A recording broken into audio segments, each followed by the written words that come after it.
Hi friends, బియ్యం పిండితో వడియాలు నేర్చుకున్నామండి. దానికి రేషన్ బియ్యం కానీ మామూలు లావు బియ్యం కానీ తీసుకోవాలి, సన్న బియ్యం కాకుండా. ఈ గ్లాస్తో 3 గ్లాసులు తీసుకున్నాను. బాగా శుభ్రంగా కడిగేసుకుని రాత్రి అంతా నానబెట్టుకుని ఉంచుకోవాలి. నానబెట్టిన బియ్యం కడిగేసుకుని ఇప్పుడు ఒక గ్లాసు నీళ్ళు పోసి బియ్యం దోశల పిండిలాగా మిక్సీ చేసేసుకోవాలి. ఎసరు ఒక 5 గ్లాసులు ఎసరు పెట్టుకోవాలి. పిండిలాగా చేసుకోవాలి.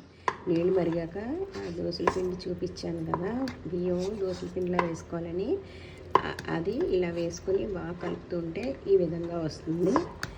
ఇప్పుడు స్టవ్ ఆపేసుకుంటే చల్లారినాక మురికి గొట్టంలో వేసేసుకోవడమేనండి. ఎండలో నీళ్ళు పెట్టుకున్నాం కదా ఎసరు, అవి మరిగినాక ఉప్పు వేసేసుకుని ఈ పిండి మిక్సీ ఆడిన పిండి దోశల పిండి లాంటిది వేసేసుకుని బాగా కలుపుకుంటూ ఉంటే ఈ విధంగా వస్తుంది. ఇంకొక 2 మినిట్స్ ఉంచేసుకుని స్టవ్ ఆర్పేసి మూత పెట్టేసుకోవాలండి. తర్వాత చల్లారాక కొంచెం జీలకర్ర కానీ నువ్వుపప్పు కానీ వేసుకోవాలి, కొంచెం పచ్చిమిర్చి పేస్ట్. ఇప్పుడు వేస్తే కలర్ అంటుకుంటుందని తెల్లగా ఉండదు. చల్లారినాక వేసేసుకుని పైన ప్లాస్టిక్ కవర్ పెట్టుకుని ఎండలో మురుకుల గుట్టల్లో పిండి వేసేసుకుని పెట్టుకోవటమేనండి. ఎలా తెల్లగా ఉందా, ఈ మాత్రం ఉండగా చల్లారిపోయింది. ఇప్పుడు పెట్టేసుకోవటమే. ఎందుకండి ఈ విధంగా పెట్టేసుకోవాలి, తెల్లగా వస్తాయి అన్నమాట. మనం పచ్చిమిర్చి పప్పు తర్వాత వేసి చల్లారాక కలుపుకుంటాం. మొత్తం ఈ విధంగా పెట్టేసుకుంటాం.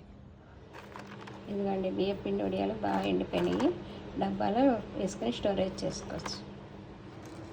ఇదిగోండి నూనెలో వేయించాక ఇలా వెట్టిగాను పొంగుతాయి. ఇది స్నాక్స్ కింద పప్పు అన్నంలోనూ అన్ని సాంబార్ అన్నంలోనూ సైడ్ డిష్ కింద వాడుకోవచ్చు. సంవత్సరం పాటు ఉంటాయండి, పాడవు. లైక్ చేయండి, షేర్ చేయండి, కామెంట్ సెక్షన్లో తెలియచేయండి. Thank you.